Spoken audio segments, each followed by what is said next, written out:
Israel in focus tonight as a highly touted announcement by Prime Minister Benjamin Netanyahu in southern Israel is interrupted by rocket fire. The Prime Minister giving a campaign speech in the city of Ashdod when sirens rang out. The video dramatic. The room, at least the camera is shaking. The Prime Minister briefly evacuated by security staff. The IDF later said 2 rockets were intercepted from Gaza. The incident came just hours after Netanyahu made a surprise announcement, just 1 week now before Israelis go to the polls, saying that he will undertake new steps to annex parts of the West Bank if he is reelected. Now, joining us tonight to discuss Netanyahu's pledge to annex much of the West Bank is director at the Middle East Political Information Network, Mandel. Thanks for joining us, Eric. It's great to see you, as always. Pleasure.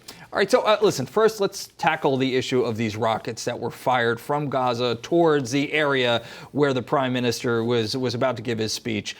Listen, if that's not a response to his comments earlier, I'm not sure what is, but what message does that send just in terms of what factions in Gaza, because Hamas is denying any responsibility here.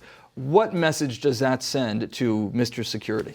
Well, I think the message is it really enhances Lieberman, Avigdor Lieberman, who was the one when he was defense minister and went on saying, we really need to clean up what's going on in Gaza, get rid of Hamas and all these things. And Bibi didn't, maybe wisely, because they never wanted to retake Gaza. So having this go on is, I think, an embarrassment. I think it strengthens Lieberman. If maybe this could actually increase Lieberman's seats from 10 to 12. I hate to talk about things that involve people's lives in politics, but there's an election next week, and I think this very much hurts Bibi and makes him look weaker because he has been Mr. Security. But the whole purpose of the speeches that he was giving today were all about politics, as you mentioned. Rightly so. The election's next week.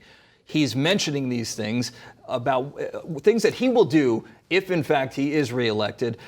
What does that tell us, though, about what the so-called deal of the century already has laid out? What is being planned by the White House, and what the White House has discussed with the Prime Minister in terms of annexation? So supposedly this announcement was coordinated.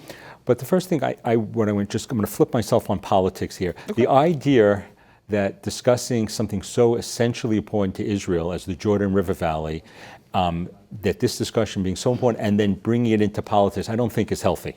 By the way, Blue and White, the party that's against him, is also in favor of retaining the Jordan River Valley. It's about a 65-mile corridor, and why it's so important, people really need to know. As is Ayelet Shaked, correct? Right. There's almost nobody, maybe Meretz doesn't want to retain it. And this last time this came up was in 2013-14 with Kerry, and they're trying to figure out some way. But the truth of the matter is, even going back to Rabin, this area couldn't be given up.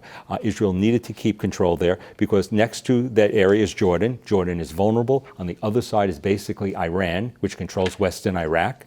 And then you can imagine that if Israel didn't control the Jordan River Valley, who would be in between in there? The Palestinian Authority protecting Israel from having Iran basically coming within 9 miles of Tel Aviv. And this was one of the reasons that this land was seized, or as Palestinians would say, occupied by Israel in the Six-Day War to begin with, because they were being threatened on their border. Right. Well, basically what happened in 1967, it was a war of annihilation against Israel. Israel told the Jordanians, who were the most, if you will, friendly to Israel, don't get involved in this war with Syria and Egypt. They didn't listen.